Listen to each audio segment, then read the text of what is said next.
Hey you guys, it's Britt. Today I wanted to share my thoughts on scare tactics and influencer marketing and how those coexist and can make me very upset at times. If you're interested, please keep watching. All right, you guys, so this topic came to mind when I saw Jen Loves Reviews post a video about it. I did not watch her video, I only saw the title of it. But this was something on my radar anyway because I had heard about all the shenanigans that unfolded with Jaclyn Cosmetics and her Valentine's Day beauty makeup collection that came out and quickly sold out. It left a lot of customers very unhappy. So I'm going to show you guys the products, talk about what happened with her launch, and then finish out the video with my overall thoughts on this sort of scare tactics marketing that a lot of influencers do. Basically, what she came out with was a lip locked set that was $25. I'll throw up images so you guys see what I'm talking about. The Light of My Life set for $45. Self-Love Starter Kit set, $35. For the Love of Makeup set, $65. First of all, let's talk about Self-Love, again, being used attached to makeup or skincare products. Self-love, self-care does not mean buying a lipstick or a bath bomb. Self-love and self-care entails a lot of different things happening at one time in order to complete your self-care ritual, whatever that looks like for you. However, I am confident in saying that buying a lipstick does not complete self-care for 99.999% of the population. Does it create temporary fulfillment? Sure, but it's not going to actually help you take care of what's going on inside. It's just going to put a pretty lipstick color on your mouth, and that's about it. And it's also going to contribute to, loss of money because you spent money on this product. So I don't like self-care and self-love being attached to any beauty product, period. Now, she launched these products, and essentially what happened was they sold out very quickly. And there was a tweet put out that said, from Jaclyn Hill, that said, I know so many of you are upset and disappointed that you weren't able to get a box, but trust me when I say I'm just as shocked as you. We had thousands of boxes and I thought it would take a while to sell through. There is a lot more to come from Jaclyn Cosmetics. Let's do a history lesson for anyone who wasn't familiar. Jaclyn Cosmetics, when they launched, they came out with lipsticks that had issues out the wazoo. There were hairs on the lipsticks, random particles found in the middle of the lipsticks. It was a disaster of a launch. I said a long time ago, I would never purchase anything from her brand because of that launch, firstly, but secondly, I don't care for Jaclyn Hill.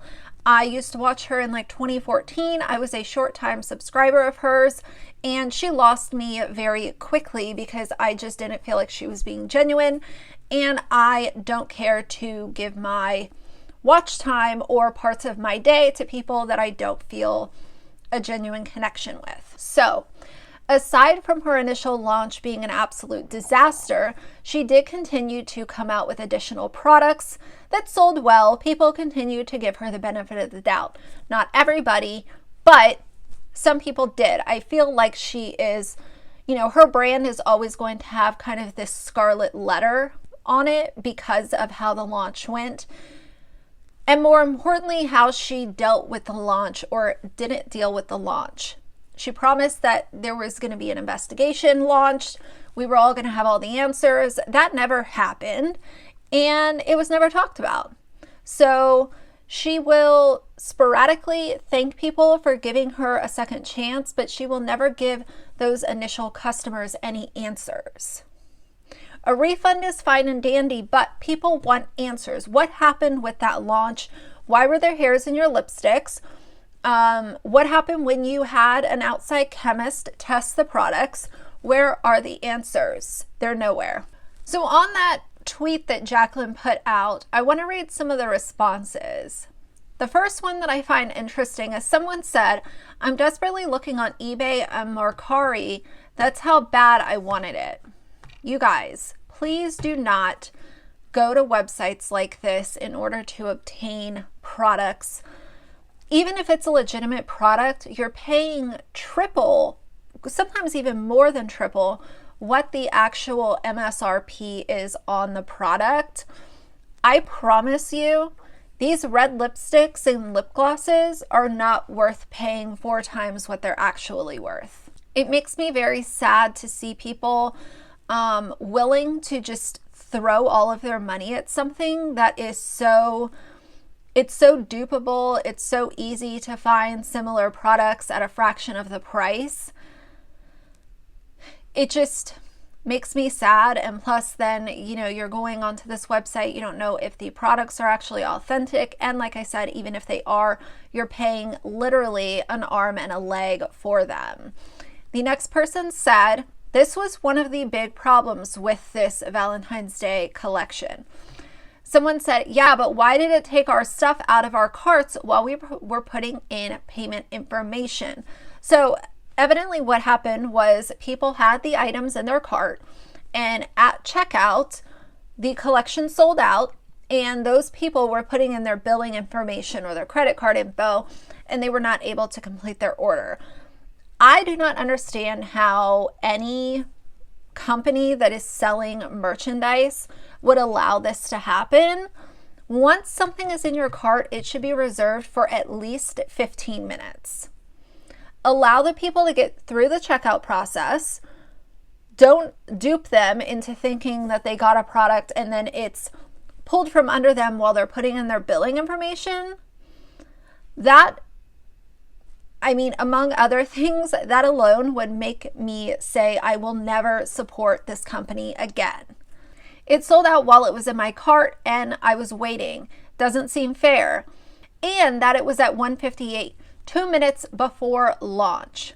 Same for the 65 and 45. I put my card in for both and it got yanked out of my cart. Someone said, I'm not sure how I feel about this. People are asking about a restock. And this person made a really good point. Hun, thousands isn't enough. You have over 5.5 million subscribers. I genuinely love you, but this is sus. This is, mathematically, it doesn't make sense. Logistically, it doesn't make sense as far as the checkout process goes. And thirdly, these are products that you can go to any CVS or Walmart and buy. You can buy a red liquid lipstick, or a highlighter, or, you know, whatever else she might come out with.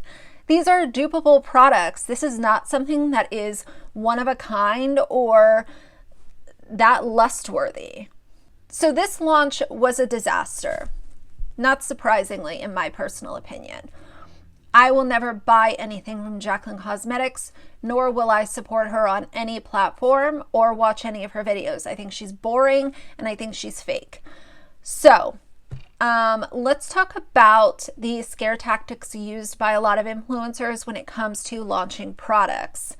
Something that I really keep an eye out for is when influencers come out and say, there is only this many products. This is a capsule collection. First come, first serve. There's only a few of these available. I don't believe in that, first of all. Second of all, when you have an audience the size of someone like Jaclyn Hill, or, you know, look at any of these beauty influencers. When you have a following that size, you don't come to the table and say that you have 5,000 units to sell. That is very suspicious to me, even if you want to support these influencers. I promise you that you will be okay if you don't buy this lipstick or this blush or whatever it is. I'll give you guys a really good example right here. I was going to buy from Samantha Ravndal's new collection. Is it Auric Beauty? A-U-R-I-C. She has a Glow Lust Luminizer, which is like a mix-in product. And then she also has 3 cream and powder eyeshadow duos. You guys, if I was going to launch a brand, these are like 2 products that would definitely be in the lineup. I love it. However, once I actually realized that I have so many products that can dupe these out, I ended up looking in my collection and I did a series of Instagram stories showing dupes. And I feel like people need to use this method a little bit more. Even if you want to support the influencer and the products look pretty and you think that you would get a lot of use out of them, make sure that you're looking in your own collection before you just jump through hoops to try to obtain these products. At least look and see what you have. For me, with the Auric launch, the Glow Lust Luminizer, I use my Laura Mercier Radiance Primer, and I would also suggest the Cover FX Luminizing Drops if you want something that is a little bit more intense. And as far as the cream and powder duos, I have the Almay Velvet Foil Cream Shadows. Those are really amazing. I have so many like shimmery eyeshadows. The Bodyography Glitter Pigments are amazing. The Hourglass Scattered Light shadows are amazing. Any of the K-Beauty glitter shadows I have would fit the bill. Once these products are actually on your face, they're all gonna look about the same. So instead of jumping through hoops and spending money that you might not have and going through the stress of, oh my God, there's only 5,000 of these, I have to get it. Look in your own collection. And if you don't have it in your own collection, ask yourself, is this something that I could buy from a brand at Ulta or at the drugstore and save myself a little bit of money? Is it really that one of a kind that I need to pay this, wait for it to be shipped, hope that I can get through checkout? And at the end of the day, sometimes you might be supporting a really problematic influencer. So is that something that you really want to do? These scare tactics and the marketing is just not something that I will subscribe to. And I will always look in my own collection before I even, plan to buy any of these products. So, and that's whether or not I like the influencer. I really like Samantha Ravndahl, but I had products that could easily dupe that, and that's what I wanted to share with you guys. So anyway, that's my thoughts on this. If you like the video, please leave a like and a comment. And if you'd like to see more from me in the future, please subscribe. I'll see you guys soon. Bye.